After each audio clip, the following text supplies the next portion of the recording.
Hola de nuevo, el día de hoy vamos a ver uno de los temas más importantes que hay. Se trata de los MTPs o los propósitos de transformación masiva, uno de los primeros pasos en la creación de una EXO, de una organización exponencial. Pero antes de comenzar vamos a tratar de entender por qué existen o para qué existen las empresas. Y si yo me voy desde las primeras definiciones que se hacían de empresa, básicamente estas nacían para atender ciertas necesidades de la sociedad.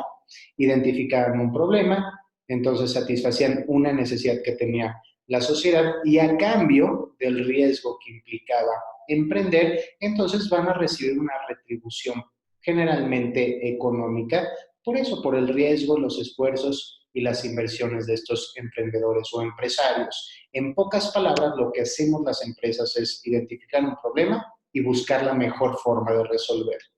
En un mundo como nuestro es sencillo. ¿Por qué? Porque estamos llenos de problemas. Problemas viejos, problemas nuevos, problemas que vienen con nuevas tecnologías, problemas que vienen con el nuevo mundo al que estamos entrando. Pero finalmente siempre hay problemas buenos, hay problemas malos, pero siempre hay problemas.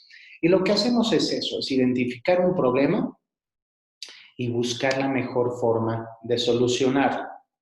Entonces, ese mismo problema generalmente van a ser muchos emprendedores los que también lo van a identificar y cada uno va a trabajar en su solución. Quien tenga la mejor solución, ojo, la mejor solución no siempre es la más efectiva ni la más eficiente. La mejor solución es la que el mercado considere que es la mejor solución. Entonces, si tú identificas un problema, encuentras una solución a ese problema, el mercado considera que es la mejor solución que hay y el precio es el que ellos están dispuestos a pagar, finalmente tienes una empresa. Entonces, vamos a partir desde ahí. Todo empieza con problemas. Ahora, hoy no queremos crear cualquier tipo de organización. Hoy no queremos crear cualquier tipo de empresa y bueno, hay que tener mucho cuidado porque nos podemos dejar llevar por muchas teorías viejas, todavía en muchas universidades de negocio, incluso en los programas más, no voy a decir más revolucionarios ni más novedosos, voy a decir los más caros de MBAs, todavía siguen muchas veces enseñando lo que está en los libros clásicos de negocios y siguen tratando la empresa como se trataba antes. Pero David Rose nos los dice muy, muy bien. Cualquier compañía diseñada para triunfar en el siglo XX está destinada al fracaso en el siglo XXI. ¿Por qué? Porque el mundo cambió. El mundo cambió radicalmente, la forma como se hace negocios cambió radicalmente, la forma de planeación cambió radicalmente. Es más, hay empresas que ya ni siquiera tienen un proceso de planeación estratégica. Pongo como ejemplo a Facebook. Facebook ni siquiera tuvieron un plan de negocios. Entonces, hoy lo que buscamos es otro tipo de empresas, organizaciones exponenciales, las famosísimas EXO, que Salim Ismail, en un libro que lleva el mismo título, las define como organizaciones cuyo impacto es desproporcionadamente grande, al menos 10 veces más que su competencia, debido al uso de nuevas técnicas organizativas que se enfocan en el uso de tecnologías de aceleración, que más adelante vamos a profundizar en cuáles son esas tecnologías de aceleración. Ahora todavía no es el momento. Su gran valor reside en la información. Eso es lo que tienen las empresas del siglo XXI. Demasiada información y saben qué hacer con esa información y al acceso de recursos que no poseen. Antes las empresas querían poseer todo. Antes veíamos empresas que querían poseer absolutamente todo y querían ser dueños de todo y de todos los activos. Hoy al contrario, hoy estamos entrando en una era de economías compartidas en donde ya no quiero tener absolutamente nada. El ejemplo más claro de ello es Uber, la plataforma más grande de transporte que existe. Es una empresa que es relativamente nueva, tiene apenas unos años, no tiene ni siquiera 10 años en el mercado y no tiene ni un solo coche. Lo único que hicieron es yo pongo la plataforma, tú pones el coche, él pone el trabajo y de eso se tratan las economías compartidas. Entonces, básicamente es no poseer y empezar a compartir. la plataforma más grande que hay de coches y no tiene un solo coche. Y nos podemos ir también con el negocio de la hospitalidad, por ejemplo, Airbnb. Hoy es más grande que cualquier cadena de hoteles y no tiene una sola propiedad. Nos vamos con Google, el buscador más grande que hay y no tiene páginas propias. Todas son de terceras personas o empresas. YouTube, millones y millones y millones de videos y ellos no se dedican a hacer contenido. Ellos se dedican a administrar y organizar ese contenido. Waze, el sistema de navegación más complejo que hay y no tienen un solo satélite y un solo sensor. Utilizan al consumidor, a los usuarios y a nuestros teléfonos celulares como antenas. Ya hemos platicado de esta empresa. Entonces, de eso tratan estas nuevas organizaciones. Básicamente se dio un cambio de 180 grados. Lo decía, antes las empresas querían ser gigantes, todo tenía que ser grande y querían poseer todo. Y entonces veíamos, por ejemplo, estas grandes industrias que a lo que se dedicaban era administrar la escasez. Eso es lo que hacían, administrar la escasez. Hoy no administramos la escasez, hoy lo que estamos haciendo es administrar la abundancia. Vea el cambio que gigante es. Antes se administraba la escasez, hoy se administra la abundancia. Por ejemplo, hace algunos años todos querían fábricas grandes, con grandes producciones y tener muchísimos empleados, miles de empleados. Hoy cada vez tenemos menos empleados. Antes, por ejemplo, queríamos patentar todo. Hoy no da tiempo de patentar, porque en lo que estamos patentando por la ley de Moore, ya estamos retrasados con cosas muchísimo más nuevas. No estoy diciendo que no debemos de patentar, pero bueno, ya no es lo más importante en una empresa y menos en una economía compartida, en donde la gente se está acostumbrando a compartir conocimientos, a compartir ideas, a llegar a soluciones en conjunto. Tenemos también que antes, decíamos, se administraba la escasez, los escasos recursos que había en el planeta, eso es lo que hacían las empresas, lo administraban y cobraban por eso. Las empresas antes su valor radicaba en el hardware, en lo tangible, en lo que yo podía tocar, palpar. Antes poner una empresa era muy, muy caro.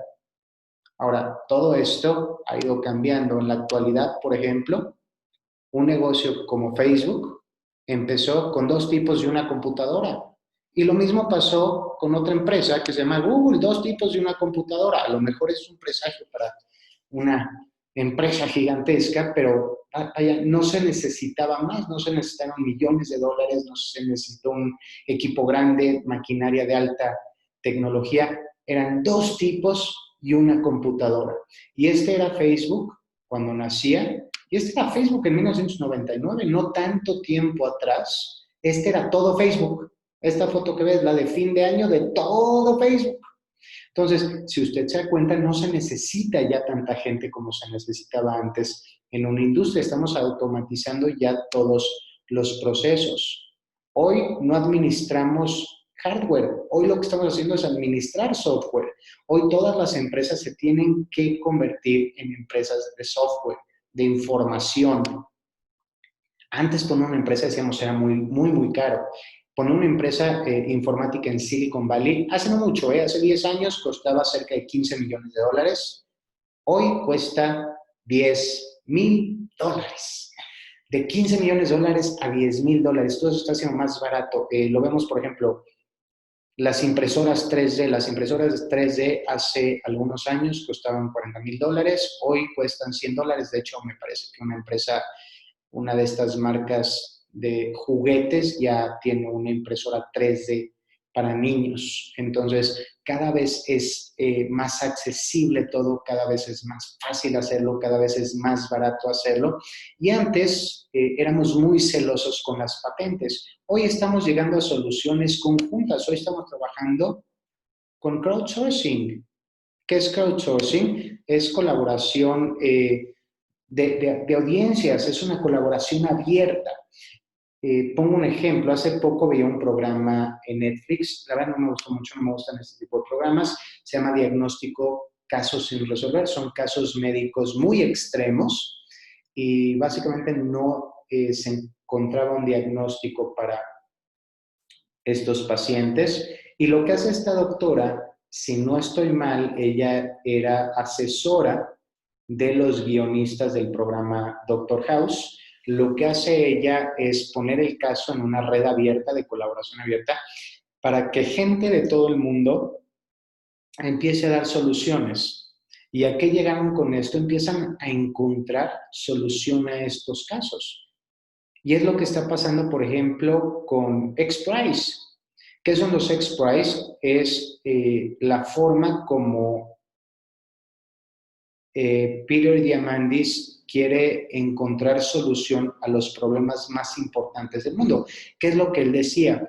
Si yo quiero solucionar, no sé, por ejemplo, un problema de que no hay agua, o más fácil, un problema de que no pueden llegar medicamentos a las zonas más pobres de Etiopía, yo podría contratar a 4 premios Nobel, pagarles una fortuna, gastarme otra fortuna y a ver si entre estas 4 personas sale la mejor solución. ¿Qué es lo que hace Peter Diamandis? Él dice, ok, en vez de hacer esto, vamos a hacerlo al revés, vamos a trabajar con estas comunidades abiertas, de colaboración abierta, con el crowdsourcing. Y entonces él dice, en vez de contratar 4 personas y pagar una fortuna, vamos a poner un premio, por ejemplo, de 10, 15 millones de dólares a la persona que encuentre la mejor solución a ese problema. Y entonces, en vez de que 4 trabajen, gente de todo el mundo va a estar trabajando por esa solución. Que fue el caso que platicamos sobre Netflix, por ejemplo. Netflix necesitaba un nuevo algoritmo para que usted sepa qué seguir viendo ya que acabó su serie. ¿Qué hace Netflix? En vez de desarrollar ellos eso y costarles una fortuna, pusieron un premio de $1 millón para ver quién hace el mejor algoritmo. Resulta que se inscribieron 51,000 equipos, se entregaron cerca de 40,000 proyectos y hoy el algoritmo que utiliza Netflix es precisamente el que salió de esa forma de crear soluciones. Entonces, lo que hacían en este programa, diagnósticos, casos sin resolver, es poner el caso clínico en una comunidad de colaboración abierta y que la gente empiece a opinar qué es lo que podría tener este paciente y así llegar a una solución. 1000 cabezas van a pensar siempre mejor que una. Como estas redes, bueno, hay muchas comunidades abiertas. Está, por ejemplo, GitHub. GitHub es, bueno, una comunidad donde se dedican a programar software y encontrar problemas de software, etcétera, etcétera. Es una comunidad gigantesca. Probablemente es la comunidad de crowdsourcing más valiosa que hay. Hoy Microsoft ya compró esta empresa por una suma multibillonaria. Tiene 31 millones de miembros activos y ha cambiado las reglas del juego. De hecho, hace poco platicaba con una persona de Google allá en California y lo que me decía esta persona es que incluso Google ya para contratar gente ya no lo hacen a través, vamos a decirlo, del método convencional, el de llegar a recursos humanos, presentar un currículum, pasar entrevistas, etcétera, etcétera, sino que GitHub tiene una cuestión como de gamificación, en donde dependiendo de cuánto tú aportas a esta comunidad en cuestiones de colaboración y la calidad de tus aportaciones, los mismos miembros de la comunidad te van calificando. Y lo que hace Google es revisar tu calificación en GitHub para ver si eres una persona que se va a poder adaptar bien a esa empresa y si va a proponer buenas ideas en esta empresa o no. Entonces, estamos viendo que estas comunidades cada vez toman más y más fuerza, entonces por ahí está GitHub como una de las más importantes. Hay una empresa que se llama Meetup, y meetup.com, y tú puedes ingresar y puedes encontrar comunidades de todo, comunidades de todo que ahí se crean, o tú puedes crear la tuya también, una comunidad ahí, y hay gente de todo el mundo que a lo mejor se interesa en lo mismo que tú haces y ahí los vas a encontrar, vas a poder conversar, encontrar soluciones a diferentes problemas y vas a encontrar ya de todo, o sea, casi casi de una comunidad de gente que le gusta darle de comer a las palomas de Central Park, la vas a encontrar. Entonces, hay comunidades como GitHub, como Meetup, la misma comunidad de Academy, en donde, pues, gente de nuestra comunidad constantemente está, pues, proponiendo nuevas ideas para hacer negocios, para hacer negocios exponenciales, etcétera, etcétera. Entonces, con esto nos damos cuenta que las empresas cambiaron. Esta gráfica que ya la hemos visto y la seguiremos viendo, habla sobre cómo los negocios cambiaron en los últimos tiempos. Antes tenía una empresa que entre al club de los 1,000,000,000, era prácticamente imposible, era inalcanzable para la mayoría de la gente del planeta. Eran empresas que tardaban décadas, sino que siglos, muchas de ellas, en entrar a este selecto club. En los últimos 10 años hemos visto una aceleración tremenda en este sentido. Vemos desde el 2011 como cada vez ya son más empresas las que entran al club de los 1,000,000,000 y además cada vez más rápido. Y vemos, por ejemplo, ahorita cómo empieza cada vez a ser más y más y más. Y la gráfica, bueno, termina a mediados del 2015 y nos damos cuenta cómo ya es un número incontable de empresas que entran al club de los 1,000,000,000 y en tiempos récords, en una cuestión de años e incluso meses. Entonces, eso es a lo que nosotros queremos llegar y esa es la nueva idea de hacer negocios. Ahora, antes de empezar, yo la recomendación que te doy, y es una recomendación de vida, conviértete en experto en el problema, no en la solución. ¿Por qué? Porque mucha gente cuando empiezan empresas se enfocan solo en la solución. Su empresa es solo la solución al problema. Yo le recomiendo que se enfoque en el problema, no en la solución. ¿Por qué? Porque, por ejemplo, si yo soy un médico, vamos a decir, yo soy un médico y soy experto en rodillas. Me dedico a operar rodillas, soy experto en rodillas. Siempre voy a tener trabajo. Por el contrario, si yo soy un médico y lo que hice es convertirme en experto en la solución, digamos, no sé, en microcirugía de rodilla o alguna técnica más avanzada o láser o no sé, en solamente una solución, ¿qué es lo que va a pasar? Cuando haya una tecnología más novedosa, que ahorita vamos a ver que cada vez vamos a ir mucho más rápido proponiendo nuevas soluciones más novedosas, mejores, etcétera. En ese momento yo ya no sirvo, me acabo de convertir en alguien obsoleto en el mercado. ¿Por qué? Porque alguien acaba de proponer una mejor solución que yo. Si por el contrario yo me enfoco en ser experto en el problema y soy el mejor en el problema, siempre me voy a poder adaptar a nuevas soluciones y siempre voy a estar en vanguardia. Entonces, lo primero que tenemos que hacer es enfocarnos en un problema. Ahora, yo te lo pregunto a ti. ¿Qué problema te gustaría resolver? ¿Qué problema te gustaría resolver? Una vez, y piénsalo con tiempo, no es algo que tienes que contestar en este momento, piénsalo con tiempo, reflexiónalo. ¿Qué problema te gustaría resolver? Y una vez que lo encuentres, obsesiónate con ese problema. No con la solución o idea, con el problema. Obsesiónate con él. Y al estar obsesionado vamos a buscar todas las posibles soluciones que encontramos a ese problema. ¿Por qué digo no con la idea? Porque si yo me quedo con la idea, por ejemplo, tengo este caso de un amigo que se acercó conmigo y me dijo, tengo un problema, me quiero casar. Si yo me hubiera enfocado en el problema de mi amigo, me quiero casar, pues le encontramos una novia y lo casamos, no pasa nada. Pero entonces lo que yo hice es, primera pregunta, ¿para qué te quieres casar? Y entonces él me contestó, deseo tener compañía, que eso ya me abrió un mundo de posibilidades. Espérate, a lo mejor ya no te vamos a conseguir novia.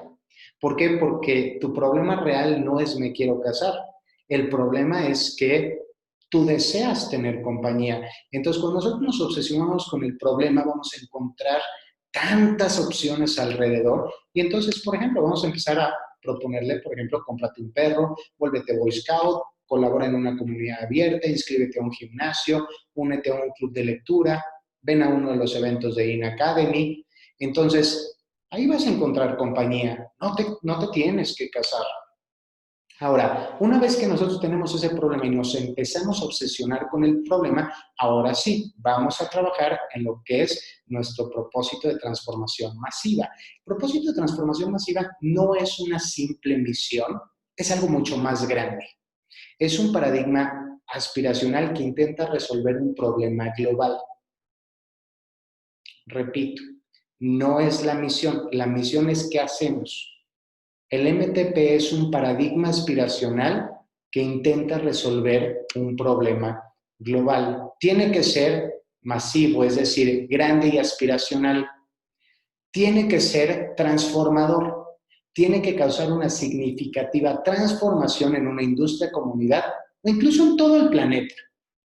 Y tiene que haber un propósito claro, tiene que haber un claro para qué detrás del trabajo a realizar, algo que unifique e inspire a la acción. ¿Cómo podemos llegar a este MTP de una forma más sencilla? Vamos a hacernos 3 preguntas. Primero, why. ¿Para qué existe la organización? Y aquí define claramente cuál es el problema que quieres solucionar. Después vamos con el how. ¿Cómo resuelves este problema? Imagina cómo sería esa transformación que quieres proponer. Y después viene el what. ¿Qué tan grande va a ser el impacto global? Asegúrate que el impacto sea global. Hoy, y lo vamos a ir viendo, con estas nuevas tecnologías de aceleración, podemos impactar a todo el mundo. Ya no lo veas como un número inalcanzable. Es más, yo te lo digo así, o te lo propondría así. Si tu solución no puede impactar a 1,000,000,000 de personas, vamos a plantear otra solución. Por ejemplo, TED, esta plataforma interesantísima de conferencias, ¿cuál es su MTP? Ideas que vale la pena compartir. Y por eso están trabajando. O Google, por ejemplo, su MTP es padrísimo. Organizar la información del mundo. Entonces, realmente Google no es una empresa que lo que tiene es un buscador. Su MTP es organizar la información del mundo. Y entonces a lo mejor el día de mañana nos metemos, ponemos google.com y a lo mejor ya no nos va a aparecer el buscador. A lo mejor ellos idean otra forma más novedosa de tener toda la información organizada. O lo vemos con Tesla. Acelerar la transición del transporte sustentable. Y eso es precisamente por lo que están trabajando. De hecho, la maravilla de estos coches no es solamente la carrocería, que es muy bonita. Lo interesante de estos coches es la tecnología que tienen las máquinas que van adentro del coche. Entonces, ahora sí, vamos a empezar a trabajar, vamos a encontrar. Primero, vamos a ver qué problema queremos solucionar, vamos a obsesionarnos con ese problema y vamos a empezar a trabajar en nuestro MTP.